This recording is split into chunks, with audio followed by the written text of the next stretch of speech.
Dear students, welcome again. आज एक और लेक्चर आपके लिए लेकर के आए हैं बायोजियोकेमिकल साइकिल्स, यानी कि जैव भू रासायनिक चक्र। तो इसके अंदर हम पढ़ेंगे कि इस प्रकार से जो विभिन्न पदार्थ हैं, जैसे नाइट्रोजन है, कार्बन है, ऑक्सीजन है, वो वायुमंडल के अंदर किस प्रकार से अलग अलग जीवों के द्वारा ग्रहण किए जाते हैं और किस प्रकार से पुनः वायुमंडल के अंदर छोड़ दिए जाते हैं। कैसे इनका जो चक्र है, साइकिल है, वो पूरा होता है। उन सभी बातों के ऊपर आज हम चर्चा करने वाले हैं। तो लीजिए शुरू करते हैं। सबसे पहले हम बात कर लेते हैं नाइट्रोजन की। देखिए, आप सभी जानते हैं कि नाइट्रोजन एक ऐसा तत्व है जो वायुमंडल के अंदर सबसे अधिक मात्रा के अंदर पाया जाता है। अगर वायुमंडल की बात करें तो it is present in atmosphere near about 78% की 78% नाइट्रोजन प्रेजेंट इन एयर। वायु के अंदर, हवा के अंदर, या ये कह सकते हैं वायुमंडल के अंदर जो नाइट्रोजन की अमाउंट है वो 78% होती है, 78% होती है। लेकिन फिर भी हमें क्यों पौधों को यूरिया डालना पड़ता है? यूरिया मुख्यतः वह खाद है, वह उर्वरक कह सकते हैं, जिसके अंदर नाइट्रोजन का कंटेंट है, नाइट्रोजन की मात्रा है, वो सबसे ज्यादा होती है। तो फिर हमें क्यों आवश्यकता पड़ी कि हमें खेतों के अंदर यूरिया डालना पड़ा? तो प्यारे विद्यार्थियों, आपको बता दें कि नाइट्रोजन वायुमंडल में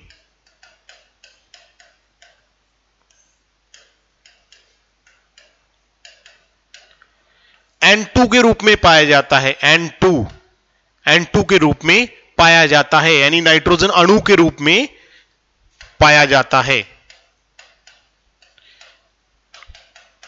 तो इतना ज्यादा होने के बावजूद भी N2 के रूप में पाया जाना पौधों के लिए नुकसानदायक है। कैसे? क्योंकि पौधे N2 के रूप में इसे ग्रहण कर ही नहीं सकते। नुकसानदायक का मतलब यह है कि यह काम ही नहीं आता पौधों के, क्योंकि यह किस रूप में पाया जाता है? N2 के रूप में, यानी नाइट्रोजन अणु के रूप में। पौधे किस रूप में ग्रहण कर सकते हैं नाइट्रोजन को? प्यारे विद्यार्थियों, पौधे ग्रहण कर सकते हैं या तो अमोनिया के रूप में, या नाइट्रेट्स के रूप में, या नाइट्राइट्स के रूप में।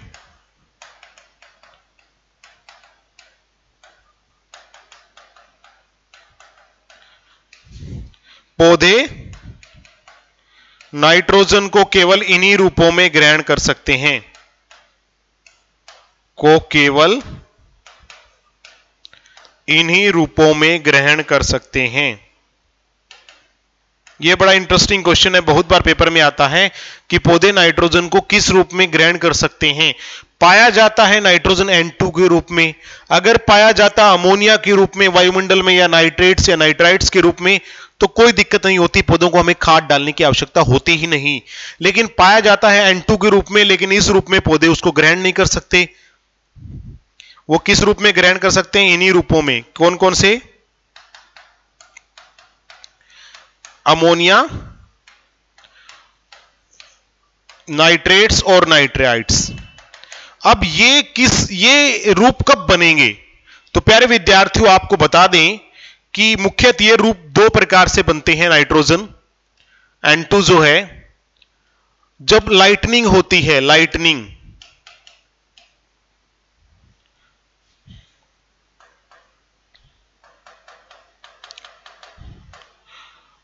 यहां पे लिख देता हूं मैं, पौधे नाइट्रोजन को तभी ग्रहण कर सकते हैं, नाइट्रोजन को तभी ग्रहण कर सकते हैं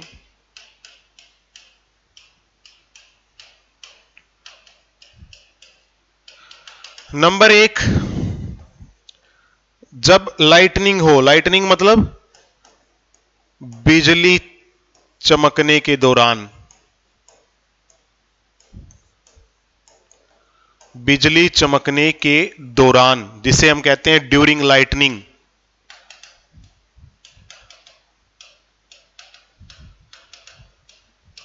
ठीक है। और दूसरा, नाइट्रोजन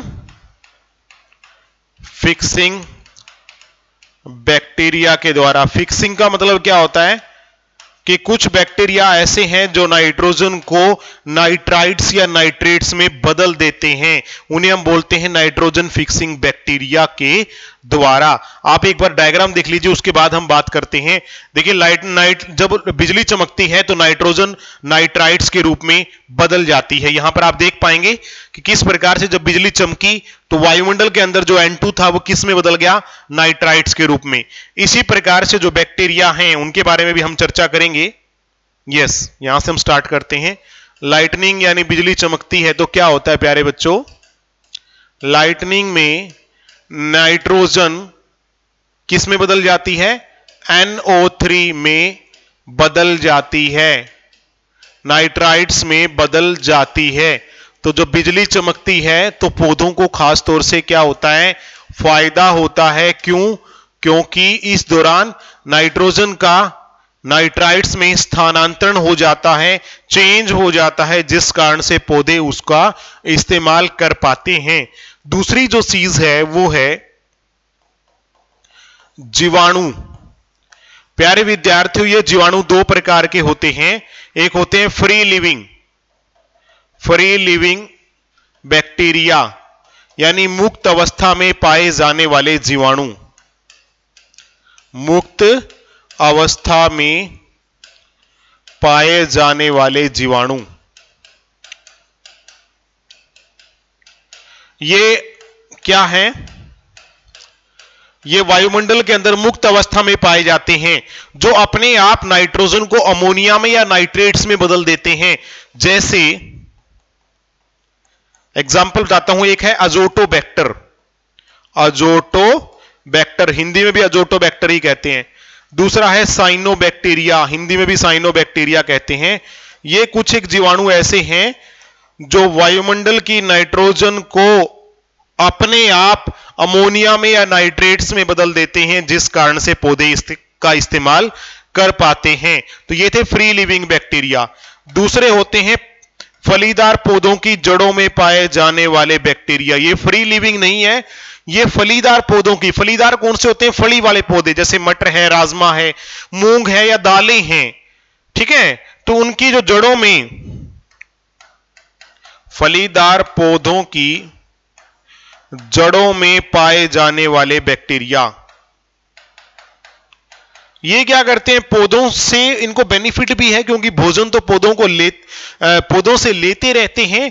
इसके बदले में वायुमंडल की नाइट्रोजन को फिक्स करके अमोनिया के रूप में बदलकर पौधों को देते रहते हैं। तो एक तरह से दोनों के बीच म्यूचुअल रिलेशनशिप है, पौधों के बीच में और इन जीवाणुओं के बीच में, जो फलीदार पौधों की जड़ों में पाए जाते हैं, ठीक है। इसीलिए मैं आपको बता दूं, यूरिया खाद देने की आवश्यकता राजमा को नहीं है, मटर को नहीं है, दालों को नहीं है, क्योंकि इनकी तो जड़ों में ऑलरेडी बैक्टीरिया पाए जाते हैं जो इनको नाइट्रोजन की कमी महसूस ही नहीं होने देते। उन बैक्टीरिया का नाम क्या है प्यारे विद्यार्थियों, जैसे राइजोबियम। राइजोबियम नामक बैक्टीरिया फलीदार पौधों की जड़ों के अंदर पाए जाने वाली गांठें होती हैं, उन गांठों के अंदर राइजोबियम पाया जाता है। आप यहां पर मैं आपको डायग्रामेटिकली अगर दिखा पाऊं तो ये फलीदार पौधे हैं, इनकी जड़ों में छोटी छोटी गांठें होती हैं। इन गांठों के अंदर क्या पाया जाता है, राइजोबियम पाया जाता है, जो वायुमंडल की नाइट्रोजन को फिक्स करके पौधे को देता है, जिससे पौधे को नाइट्रोजन की कभी कमी महसूस नहीं होती। तो ये काम किसका है, ये राइजोबियम बैक्टीरिया का है। यहां पे हम आपको डायग्राम से दिखाना चाहेंगे। देखिए, नाइट्रोजन एटमॉस्फेयर में N2 के रूप में है। एक तो पौधों की जड़ों में पाए जाने वाले बैक्टीरिया, यहां पर आप देख सकते हैं नाइट्रोजन फिक्सिंग बैक्टीरिया जो होते हैं वो क्या करते हैं प्यारे विद्यार्थियों,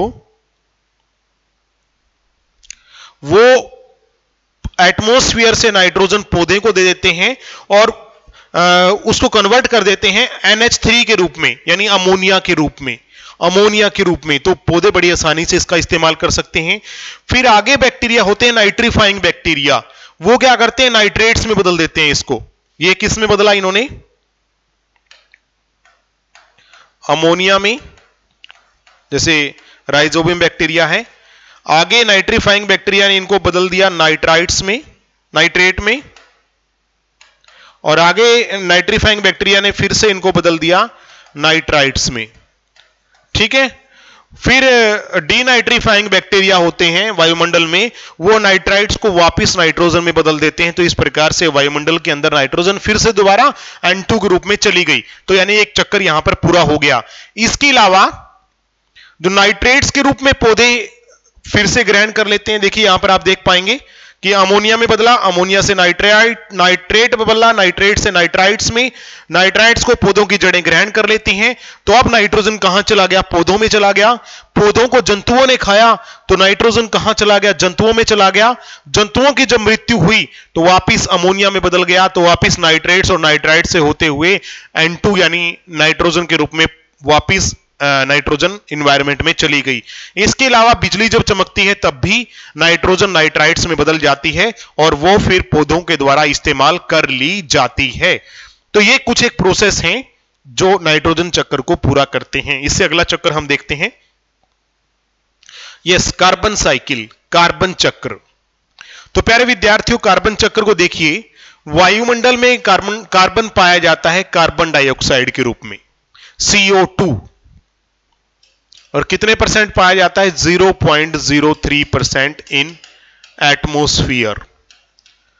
और आप सभी को मालूम है कि पौधे जो हैं भोजन जब बनाते हैं तो इसी कार्बन डाइऑक्साइड का इस्तेमाल करते हैं फोटोसिंथेसिस यानी प्रकाश संश्लेषण में। इसी कार्बन डाइऑक्साइड का इस्तेमाल करते हैं पौधे यानी हरे पौधे। ठीक है, तो हरे पौधे क्या करते हैं? इसी कार्बन डाइऑक्साइड का इस्तेमाल करते हैं। जब पौधों की मृत्यु हो जाती है, वेस्ट प्रोडक्ट बनता है प्यारे विद्यार्थियों, तो वो किस रूप में बनेगा? वो कार्बन, पौधों की जब मृत्यु होगी तो क्या बनेगा? कार्बन बनेगा। कोयला है, पेट्रोलियम है, ये सारी चीजें हैं, फोसिल फ्यूल जिन्हें कहते हैं हम, फोसिल फ्यूल, जीवाश्म ईंधन। और जब ये जीवाश्म ईंधन जलेगा तो वापिस कार्बन डाइऑक्साइड इन्वायरमेंट के अंदर पहुंच जाएगी। या फिर ये कोयला किसी कारखाने में जलाया जाएगा तो उस दौरान भी कोयले के जलने से कार्बन डाइऑक्साइड वापिस इन्वायरमेंट के अंदर पहुंच जाएगी। अब देखिए दूसरी चीज यहां पर यह है कि पौधे कार्बन डाइऑक्साइड लेते हैं और पौधे क्या छोड़ते हैं? ऑक्सीजन छोड़ते हैं। वो ऑक्सीजन कौन ले लेते हैं? जीव जंतु ले लेते हैं। जैसे यहां पर भेड़ दिखाया हुआ है, आप भी लेते हैं, दूसरे जंतु भी लेते हैं। वो सभी क्या करते हैं? ऑक्सीजन को लेते हैं और बदले में कार्बन डाइऑक्साइड को छोड़ देते हैं, तो वापस कार्बन डाइऑक्साइड इन्वायरमेंट में चली जाती है। इसके अलावा जब पौधे रेस्पिरेशन करते हैं यानी सांस लेते हैं, तो सांस लेने के दौरान भी वो क्या करते हैं? कार्बन डाइऑक्साइड इन्वायरमेंट के अंदर वापस छोड़ देते हैं। तो इस प्रकार कार्बन चक्र पूरा होता है। एक बार फिर से देख लीजिए, वायुमंडल में कार्बन डाइऑक्साइड पाई जाती है, वह कार्बन डाइऑक्साइड पौधे ग्रहण कर लेते हैं, बदले में ऑक्सीजन छोड़ देते हैं। वह ऑक्सीजन हम ग्रहण कर लेते हैं, सभी जीव जंतु, बदले में कार्बन डाइऑक्साइड वापस इन्वायरमेंट में छोड़ देते हैं। इसके अलावा जब पौधे भूमि के नीचे दब जाते हैं, उनके लगातार दबने के कारण फोसिल फ्यूल यानी जीवाश्म ईंधन बनते हैं। और वो जीवाश्म ईंधन क्या करते हैं प्यारे विद्यार्थियों? जब उनको जलाया जाता है तो वापस कार्बन डाइऑक्साइड को इन्वायरमेंट के अंदर छोड़ देते हैं। इसके अलावा अगर उनको कारखानों के अंदर जलाया जाए तब भी वो कार्बन डाइऑक्साइड ही इन्वायरमेंट के अंदर छोड़ेंगे। और पौधे भी जब शोषण करते हैं तो वो भी कार्बन डाइऑक्साइड इन्वायरमेंट में छोड़ देते हैं। तो इस प्रकार कार्बन चक्र पूरा होता है। इससे अगला जो चक्र है वो है ऑक्सीजन चक्र। ये दोनों एक दूसरे से मिलते जुलते हैं, अगर एक समझ में आया तो दूसरा ऑटोमेटिकली समझ में आ जाता है। तो प्यारे विद्यार्थियों, ऑक्सीजन एटमॉस्फेयर के अंदर प्रेजेंट है, कितने परसेंट है? 21%। 21% जो है एटमॉस्फेयर के अंदर ऑक्सीजन है। ये ऑक्सीजन हम ग्रहण करते हैं प्यारे विद्यार्थियों जब हम रेस्पिरेशन करते हैं। बदले में हम क्या छोड़ते हैं? कार्बन डाइऑक्साइड छोड़ते हैं। कार्बन डाइऑक्साइड पौधे ग्रहण कर लेते हैं और बदले में प्रकाश संश्लेषण में ऑक्सीजन छोड़ देते हैं। तो एक चक्कर तो यहां पर पूरा होता है। इसके अलावा एनिमल की जब मृत्यु होती है या पौधों की जब मृत्यु होती है तो उससे जीवाश्म ईंधन बनते हैं, जैसा हमने अभी बताया था। जीवाश्म ईंधन के जलने से कार्बन डाइऑक्साइड छोड़ी जाती है। वो कार्बन डाइऑक्साइड पौधे ग्रहण कर लेते हैं तो वायुमंडल में बदले में क्या छोड़ देते हैं? ऑक्सीजन छोड़ देते हैं। तो इस प्रकार एक और चीज यहां पर हम देख सकते हैं कि जो उद्योग धंधे चलते हैं उनके चलने से वो चाहिए क्या? जलने के लिए उनको ऑक्सीजन चाहिए। वो ऑक्सीजन की उपस्थिति में कोई भी चीज जलेगी तो ऑक्सीजन चाहिए ना। तो ऑक्सीजन की उपस्थिति में वो आग को जलाएंगे या जो भी प्रक्रिया करेंगे तो उस दौरान क्या होगा, कार्बन डाइऑक्साइड को छोड़ेंगे, कार्बन डाइऑक्साइड पौधे ग्रहण करेंगे और बदले में प्रकाश संश्लेषण के दौरान ऑक्सीजन को वायुमंडल के अंदर छोड़ देंगे। तो वेरी सिंपल है ऑक्सीजन चक्कर, बहुत इजीली हमें समझ में आ सकता है कि ऑक्सीजन जो है वो सबसे उपयोगी गैस है, क्योंकि सांस के दौरान भी ऑक्सीजन चाहिए। पौधे जब रेस्पिरेशन करते हैं तब भी उनको ऑक्सीजन चाहिए, लेकिन पौधे जब प्रकाश संश्लेषण करते हैं तो कार्बन डाइऑक्साइड लेते हैं और ऑक्सीजन को बाहर छोड़ते हैं। अब सबसे अंत में हम कर लेते हैं जल चक्र, वाटर साइकिल यानी जल चक्र। अगर जल की बात करें तो प्यारे विद्यार्थियों, धरती के ऊपर बहुत ज्यादा जल है, 71% वाटर प्रेजेंट ऑन अर्थ। लेकिन इसका फायदा क्या है? वैसे तो अगर हमने कह दिया कि 71% वाटर है धरती के ऊपर, बहुत अच्छी बात है कि पानी बहुत है, फिर जल बचाओ अभियान क्यों चलाए जा रहे हैं? इस 71% का 97% इन द सी, ये समुद्रों में है। इसका 71 का 97% समुद्रों में है। तो बचा कितना प्यारे विद्यार्थियों? 97% समुद्रों में है, बाकी का जो 3% बच गया, 3% में से 2.4% कहां पर है? आइस के रूप में, बर्फ के रूप में है। तो 0.6% ही क्या हुआ? पीने लायक बचा। तो इसीलिए तो कहते हैं पानी बचाओ। तो ज्यादातर पानी तो क्या है, हमारे काम ही नहीं आता। 71% का 97%, कितना होता है प्यारे विद्यार्थियों? 71% का 97% तो क्या है? समुद्रों में है।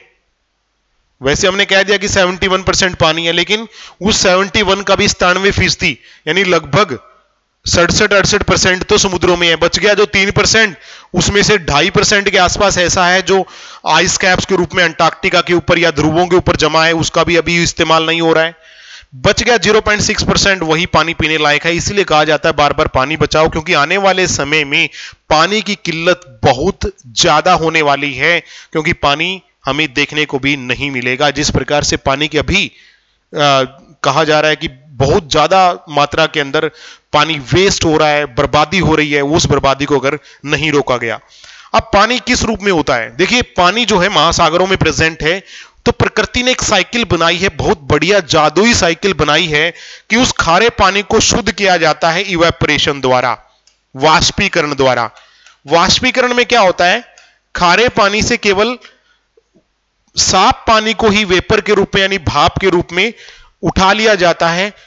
बादल बनते हैं जिनके नमक वापिस समुद्र के अंदर ही रहता है, क्योंकि नमक जो है उसका इवेपोरेशन नहीं होता, उसका वाष्पीकरण नहीं होता। वाष्पीकरण में बादल बनेंगे। बादल जब ठंडी जगह से गुजरेंगे तो वो भाप की जो बूंदें हैं वो संघनित होकर, कंडेंसेशन क्या होता है? संघनन।